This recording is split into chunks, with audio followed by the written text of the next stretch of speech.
Hello friends, কেমন আছো তোমরা সবাই? আশা করি সবাই খুব খুব খুব ভালো আছো। আর আমি কিন্তু অনেক ভালো আছি। আর গুড মর্নিং সবাইকে। দেখেই বুঝতে পারছো নিশ্চয়ই পুজো দিতেই যাচ্ছি। হ্যাঁ, আমি পুজো দিতেই যাচ্ছি।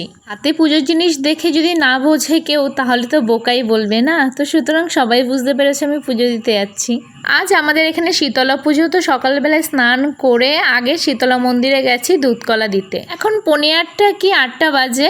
এই জন্য আমি সকালবেলা উঠে আয়ুষকাকে স্কুলে পাঠিয়ে আগে ঠিক করেছি যে ঘরে পুজো টুজো দিয়ে তারপরে সোজা মন্দিরে পুজোটা গিয়ে দিয়ে আসবো। কারণ উপোস যখন থাকবোই না, তাহলে সকাল সকাল গিয়ে দুধ কলা দিয়ে আসাই ভালো। সেই লেট করে আর কি হবে, সেই তো দুধ কলা আমার দিতেই হবে। তো সকালবেলায় যখন একবারে পুজোটা দিই তখনই একবারেই দিয়ে আসি।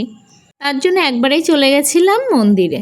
মন্দিরে যখন গেছি তখন কেউ আসেনি, তার জন্য একা একা দাঁড়িয়েছিলাম। তারপরে জেঠিমা টেঠিমা এসেছিল, তারপরে একই সাথে সবাই মিলে দিলাম। শীতলা পুজোর অঞ্জলি আমি একবারই দিয়েছিলাম, উপোস ছিলাম, একবার কি দুবার দিয়েছিলাম, তারপরে আর দেওয়া হয়নি সেভাবে। কিন্তু ইচ্ছা আছে আবারও দেব পুজো, কিন্তু সেভাবে হয়ে উঠছে না বলে আর দেওয়াটা হচ্ছে না। আর আমাদের এখানে এই শীতলা পুজোটা আষাঢ় মাসে হয়, এই ঠিক রথের মধ্যেই পড়ে। এই রথের মধ্যে বিপত্তারিণী পুজোও পড়ে, এই এক সপ্তাহের মধ্যে শনি মঙ্গলবার দেখে বিপত্তারিণী পুজো পড়ে, আর এই এই মঙ্গলবার দেখে তোমার শীতলা পুজোও পড়ে আমাদের এখানে। আর আমাদের এই পাশেই তো মাসির বাড়িতে রথ থাকে, সেটা বুঝতেই পারছো, তোমাদেরকে আগে অনেক ভিডিওতেই দেখিয়েছি। আর এখানে আমি পুজো দিয়ে নিচ্ছিলাম, দুধকলা দিয়ে নিচ্ছিলাম, ফুলগুলো সাজাচ্ছিলাম। প্রথমে কি বলো তো, আমরা যেমন স্নান করার আগে তেল মাখি, তেমন গাছকেও তেল মাখিয়ে নিয়েছিলাম সুন্দর করে। তেল মাখানোর পরে তারপরে দুধ দিলাম, গঙ্গার জল দিলাম, দিয়ে তারপরে আমি সিঁদুর ঠিদুর দিলাম, দিয়ে ধূপ ঠুপ দেখাবো। এবার কলাটা না অন্য বছর কি হয়, গাছের এই যে নিচটা যে ফাঁকা আছে, এই ফাঁকা জায়গাটায় দেওয়া হয়, দুধ কলা সব ওখানে দিই। কিন্তু এবার বলে দিয়েছে তোমার গাছের ওখানে দিতে না, এই যে গামলাটা এনে দিয়েছে এইটার মধ্যে দিতে বলেছে। কারণ এখানে না যখনই পুজো দিয়ে সবাই চলে যায়, আর কুকুর এসে এই কলাগুলোকে কি বিচ্ছিরিভাবে সব চারিদিকে ছড়িয়ে দেয়। এই জন্য একটা বাজে লাগে দেখতে। যতই হোক পুজো হয়ে যায়, সাথে সাথে ওরকমভাবে যদি একটা অত্যাচার হয় এই গাছটার ওপরে, তাহলে সত্যিই খারাপ লাগে। তার জন্য এবার ঠিক করেছে যে সব দুধ কলা এই গামলার মধ্যেই রাখা হবে।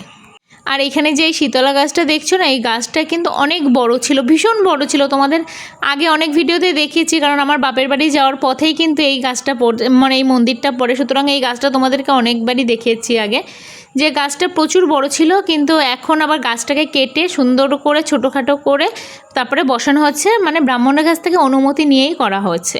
তারপরে সবার তো মোটামুটি দুধ কলা দেওয়া হয়ে গেছে, আমারও দুধ কলা দেওয়া হয়ে গেছে। তারপরে আমি ধূপগুলো জ্বেলে দিচ্ছিলাম।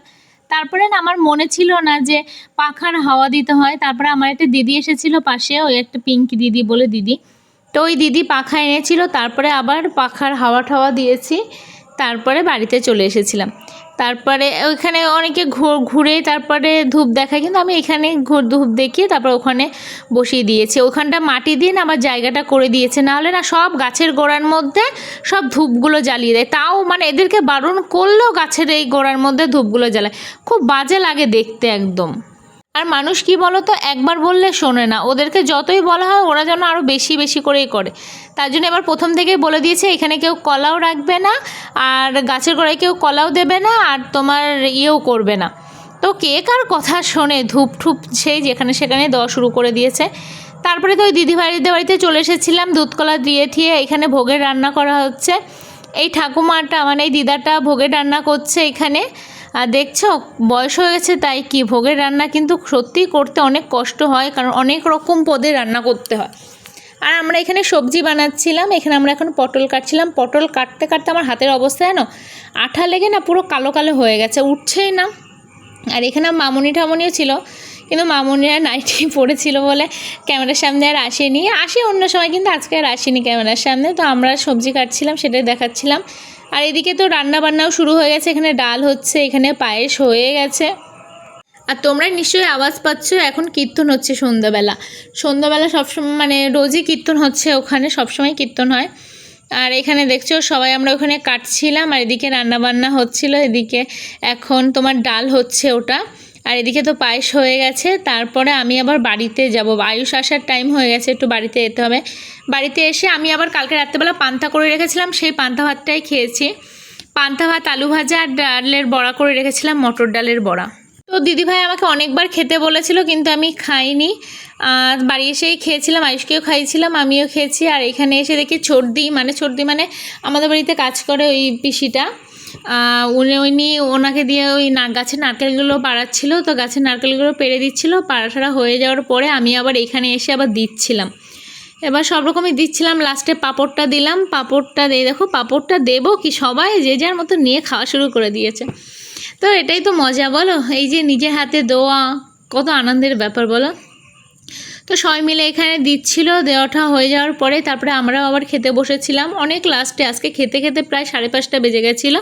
তো ভিডিওটা যদি ভালো লেগে থাকে প্লিজ লাইক কমেন্ট শেয়ার করো, আর যারা এখন সাবস্ক্রাইব করোনি প্লিজ সাবস্ক্রাইব করে দিও সবাইকে।